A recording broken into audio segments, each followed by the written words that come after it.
All right, welcome to The Explainer. Today we are going to tackle something that could, really, change how you see everything, from your stock portfolio all the way to your career. It's all about separating what you actually control from what you don't. You've heard this a million times, right? Judge results, not processes. It's that classic, tough-as-nails advice you get from a boss or read in some business bestseller. And hey, it sounds right, doesn't it? It sounds efficient. The bottom line is all that matters. But what if I told you that piece of wisdom is actually the single most dangerous lie in investing? Yeah, you heard me. Because in a world that's just full of randomness, judging things only by the outcome, that's the absolute fastest way to learn the wrong lesson and set yourself up for total failure. So why is this lie so powerful? Well, it's because our brains are basically hardwired to fall for it. We crave simple stories. And I did X and then Y happened is about as simple as a story gets. It's a cognitive trap. They call it outcome bias. And it is nearly impossible to escape unless you have a system.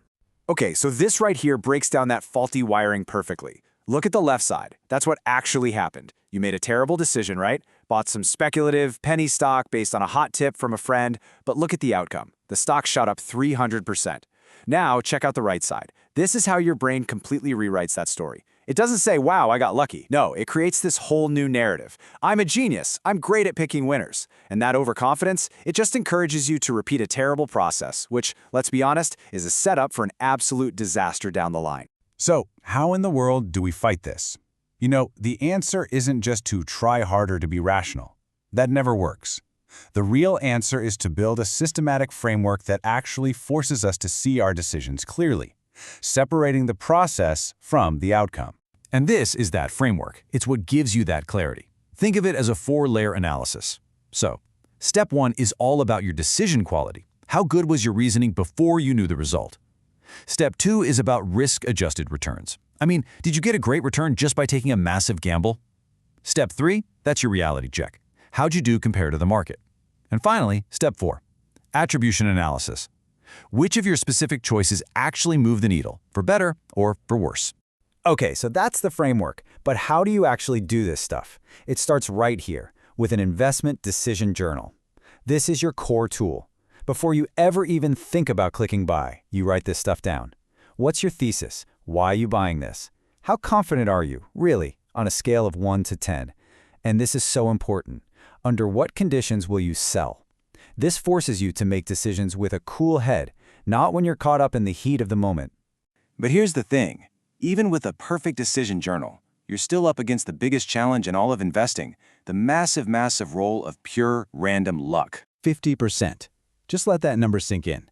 In any given year, that's how many professional money managers will beat the market, by nothing more than pure statistical chance. It's literally a coin flip. And internalizing that one single fact is absolutely critical. And this little timeline here, it just illustrates the point perfectly. So imagine 1,000 fund managers start out and they're just flipping coins to make their investment decisions. After year 1, half of them, 500, beat the market just by chance. After 3 years, only 125 are left with a winning streak. And by year 5, you're down to just 31.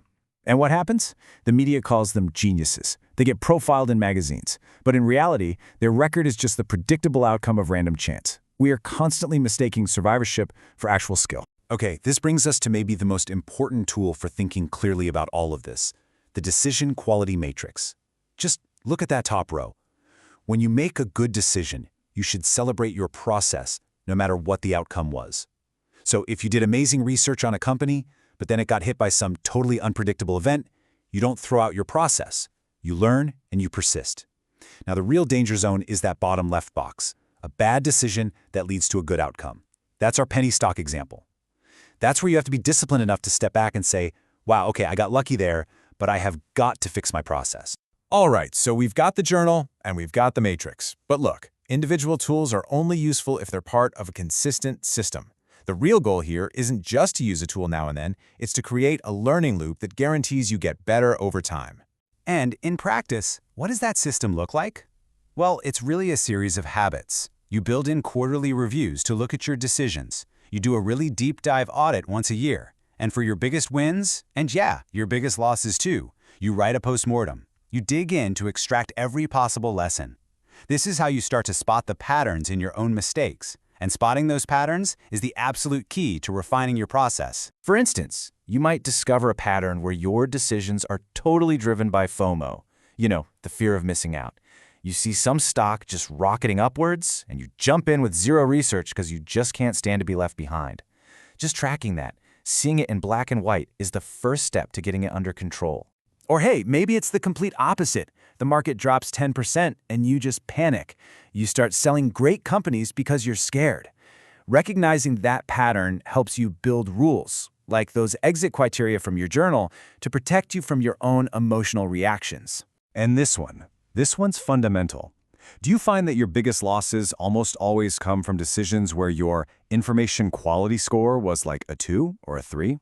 If so, the lesson couldn't be clearer. You need a much stricter minimum threshold for research before you're even allowed to invest. So all of this, it leads us to our final, and maybe the most counterintuitive idea in this entire explainer. I call it the ultimate performance paradox. And here it is. The goal is not to have perfect performance. It's not a perfect track record. That's impossible. The real goal is to have a perfect learning system.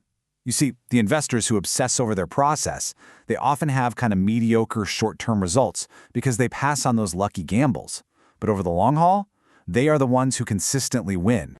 This is the whole mindset shift right here. A mistake isn't some failure you should be ashamed of. A mistake is just tuition. It's the price you paid for a really valuable lesson. And if you have a system to analyze that mistake and actually integrate the lesson, then every single error makes you a better, smarter investor. So I'll leave you with this one question to really think about. When you look at your own decisions, whether it's in investing or really anywhere else in your life, are you just looking at the results? Are you focused on the short-term outcome? Or are you building a long-term learning system? Because at the end of the day, that is the only thing that truly separates skill from luck.